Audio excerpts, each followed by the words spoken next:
വാർത്താ ബുള്ളറ്റിൻ തുടരുകയാണ്. കാസർഗോഡ് കുമ്പള ടോൾ പിരിവിനെതിരെ പ്രതിഷേധം ശക്തമാകുന്നതിനിടെ നിരക്ക് കുത്തനെ വർദ്ധിപ്പിച്ച് കർണാടക RTC.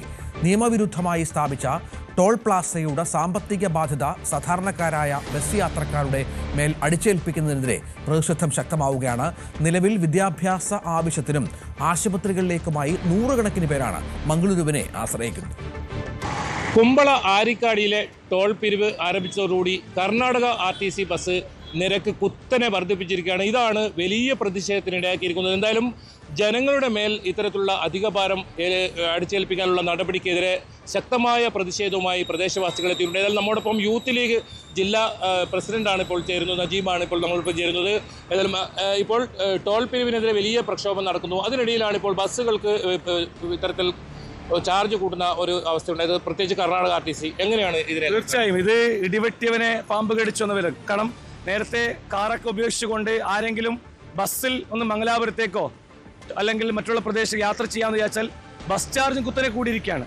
കഴിഞ്ഞ ദിവസം ഒരു മുന്നറിയിപ്പുമില്ലാതെയാണ് കർണാടക KSRTC കയറിയ ഓരോ യാത്രക്കാരിൽ നിന്നും ആരിക്കാടിക്കപ്പുറം കടന്നു പോകുന്ന യാത്രക്കാരിൽ നിന്നൊക്കെ അധികമായി ഓരോ ടിക്കറ്റിലേക്കും 7 രൂപ ടോൾ ചാർജായി നിശ്ചയിച്ചിരിക്കുന്നത്. ഉദാഹരണമായി 25 രൂപ ചാർജ് ഉണ്ടായിരുന്ന ബസ് ചാർജ് ഇപ്പോൾ 32 രൂപയാണ്. 7 രൂപയാണ് കുത്തനെ വർദ്ധിപ്പിച്ചിരിക്കുന്നത്. കാരണം സർക്കാർ ബസ് ടോൾ ബൂത്തിൽ കൊടുക്കേണ്ട പണത്തിന്റെ ബാധ്യത മൊത്തം ഈ സാധാരണക്കാരെ മുഴുവൻ യാത്രക്കാരിലേക്ക് അടിച്ചേൽപ്പിച്ചിരിക്കുകയാണ്. അപ്പോൾ തീർച്ചയായും ജനദ്രോഹമാണ്. കാസർഗോഡ് ജനിച്ചുപോയ ഒറ്റ കാരണം കൊണ്ട് ഈ ജനതയെ മൊത്തം ദ്രോഹിക്കുന്ന ഈ അധികാരികൾക്കെതിരെയുള്ള അതിശക്തമായ സമരങ്ങളുമായി മുന്നോട്ട് പോകേണ്ടതുണ്ട്. കാരണം ഇത് കേട്ടുകേൾവിയില്ലാത്ത വിഷയമാണ്. കാരണം ഈ ബസ്സുകളൊക്കെ കടന്നു പോകുന്ന സർവീസ് റോഡിലൂടെയാണ്. സർവീസ് റോഡിൽ കടന്നു പോകുന്ന ബസ് ആരിക്കാടിൽ എത്തുമ്പോൾ മാത്രമാണ് അല്പമെങ്കിലും ദേശീയപാതയിലേക്ക് എത്തുന്നത്. കാരണം അവിടെ സർവീസ് റോഡില്ല. കാരണം ദേശീയപാതയിൽ കടന്നു പോകുന്ന സർവീസ് റോഡില്ലാത്ത കാരണം കൊണ്ടാണ്. അതുകൊണ്ട് സർവീസ് റോഡിൽ മാത്രം കടന്നു പോകുന്ന ഈ ബസ്സുകളോട് ഈ ടോൾ വാങ്ങേണ്ട ഒരു ആവശ്യവുമില്ല. അങ്ങനെ വാങ്ങില്ല എന്നാണ് പൊതുഗതാഗതങ്ങളോട് ടോൾ വാങ്ങില്ല എന്നാണ് ബന്ധപ്പെട്ട അധികാരികൾ ഉറപ്പ് നൽകിയിട്ടുള്ളത്. പക്ഷേ ഇത് ജനദ്രോഹമാണ്. കർണാടക KSRTC കഴിഞ്ഞ ദിവസം ഒരു മുന്നറിയിപ്പുമില്ലാതെയാണ് യാത്രക്കാരോട്. എങ്ങനെയാണ് ഈ മംഗലാപുരത്തേക്ക് കർണാടക KSRTC സർവീസ് നടത്തുന്നത്? കേരള ബസ്സും കൂടെ സർവീസ് നടത്തുന്നുണ്ടല്ലോ, ജനങ്ങൾക്ക് അതെങ്ങനെയാണ്? മണിക്കൂർ ഇടവിട്ടാണ്. തീർച്ചയായും ഇത് കർണാടക KSRTC ഉപേക്ഷിക്കാന്ന് വെച്ചാൽ നടക്കുന്ന കാര്യമില്ല. കാരണം 2 മണിക്കൂർ ഇടപെട്ടുകൊണ്ട് കർണാടക KSRTC സർവീസ് നടത്തുന്നു. അപ്പോൾ ഇവിടെ തുല്യ ഈക്വൽ ആയിട്ടാണ് കേരള KSRTC കർണാടക KSRTC യാത്ര ചെയ്യുക. അപ്പോൾ ഒരു കർണാടക KSRTC ഉപേക്ഷിച്ചുകൊണ്ട് കേരള KSRTC മാത്രം യാത്ര ചെയ്യാന്ന് വെച്ചാൽ നടക്കുന്ന കാര്യമില്ല. തുല്യമായിട്ടാണ് ഇവിടെ സർവീസ്. അതുകൊണ്ട് ഈ സംവിധാനം ഈ ജനങ്ങൾക്ക് നേരെ ചുമത്തിയ അധിക ബാധ്യത എടുത്തു കളയണം. ഒരു കാരണവശാലും അത് അംഗീകരിക്കാൻ പറ്റില്ല. ഇതുമായി ബന്ധപ്പെട്ട് കർണാടക ഗതാഗത മന്ത്രി കഴിഞ്ഞ ദിവസം ഞങ്ങൾ നിവേദനം നൽകിയിട്ടുണ്ട്. അതിന് മറുപടിക്ക് വേണ്ടി കാത്തേക്കാണ്. ബന്ധപ്പെട്ട MLA ബന്ധപ്പെട്ട് കർണാടക സർക്കാരുമായി അടുത്ത അവിടുത്തെ മന്ത്രിമാരൊക്കെ അടുത്ത ആളുമായി സംസാരിച്ചുകൊണ്ട് എത്രയും പെട്ടെന്ന് ഈ നിലപാടിൽ നിന്ന് സർക്കാർ പിന്മാറുമെന്ന് തന്നെ കരുതുന്നത്. തീർച്ചയായും കാത്തിരിക്കുകയാണ് നമ്മൾ. എന്തായാലും ടോൾ പിരിവിനെതിരെ ഒരു ഭാഗത്തെ പ്രതിഷേധം ശക്തമായിരിക്കുകയാണ്. ഇപ്പോൾ ഇത്തരത്തിൽ ബസ്സുകൾക്കുള്ള ചാർജ് കുത്തനെ കൂട്ടിയിരിക്കുന്നത്. ടോൾ പ്ലാസയിൽ ഈടാക്കുന്ന പണം അത് ജനങ്ങളിൽ നിന്നും വാങ്ങുന്ന ഒരു അവസ്ഥയാണ് ഉണ്ടായത്. എന്തായാലും ഇതിനെതിരെ വരും ദിവസങ്ങളിലും പ്രതിഷേധം ശക്തമാക്കാൻ തന്നെയാണ് ആക്ഷൻ കമ്മിറ്റിയുടെ തീരുമാനം.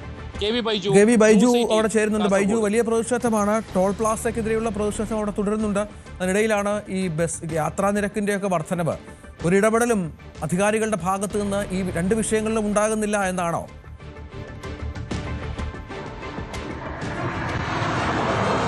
അതെ രഞ്ജിത്ത്, ഏത് തരത്തിലുള്ള ഒരു ഇടപെടലും ഇതിൽ ഉണ്ടാകുന്നില്ല എന്നാണ്. ഏതായാലും ആഴ്ചകൾ പിന്നിട്ടിരിക്കുന്നു ഈ ടോൾ പിരിവുമായി ബന്ധപ്പെട്ടുള്ള പ്രതിഷേധം, അതുപോലുള്ള കാര്യങ്ങളൊക്കെ നടന്നിട്ട് ഇതിൽ ഒരു ഇടപെടലും ഇപ്പോൾ ഉണ്ടാകുന്നില്ല എന്നാണ്. അതിന് അപ്പുറമാണ് ഇരട്ട പ്രഹരം എന്നൊക്കെ നമുക്ക് പറയാം. KSRTC അതായത് കർണാടക RTC ആണ് ഇത്തരത്തിൽ വലിയ തോതിലുള്ള നിരക്ക് വർധനവ് ഉണ്ടാക്കിയിരിക്കുന്നത്. ഈ ടോൾ പ്ലാസയിൽ ഈടാക്കുന്ന പണം അത് ജനങ്ങളുടെ മേൽ നിന്നും വാങ്ങുന്ന ഒരു സാഹചര്യമാണ്. അതായത് ഈ മംഗളൂരു കാസർഗോഡ് ഒരു റൂട്ടിന്റെ പ്രത്യേകത എന്ന് വെച്ചാൽ 2 മണിക്കൂർ കേരള RTCയും 2 മണിക്കൂർ ഇടവിട്ട് കർണാടക RTC അങ്ങനെയാണ് സർവീസ് നടത്തുന്നത്. അതുകൊണ്ട് തന്നെ ഏതെങ്കിലും തരത്തിൽ ഇത് കർണാടക RTCയിൽ യാത്ര ചെയ്യേണ്ട, നമുക്ക് കേരള RTCയിൽ പോകാം എന്ന് വിചാരിച്ചാൽ അത് നടക്കില്ല. അങ്ങനെ കർണാടക RTCയെ ആശ്രയിക്കുന്ന ഒരു അവസ്ഥയാണ്.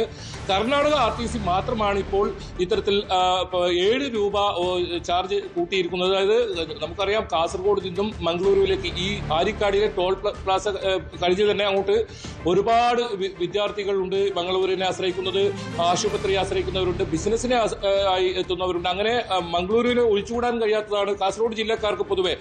ആ ഒരു സാഹചര്യത്തിൽ വലിയ തോതിലുള്ള ഒരു ചിലവ് ഈ ഒരു ടോൾ പിരിവുമായി ബന്ധപ്പെട്ടും അതോടൊപ്പം ഈ ഒരു ബസ്സിലും ഇങ്ങനെ ഒരു അധിക ചാർജ് ഈടാക്കുന്നതുമായി ബന്ധപ്പെട്ടും ഉണ്ടാകുന്നത്. അങ്ങനെ വലിയ പ്രതിഷേധമാണ് ഉയരുന്നത്. ഈ വിഷയം നിയമസഭയിൽ ഉൾപ്പെടെ AK മസ്റഫ് ഉന്നയിക്കുന്നുണ്ട്.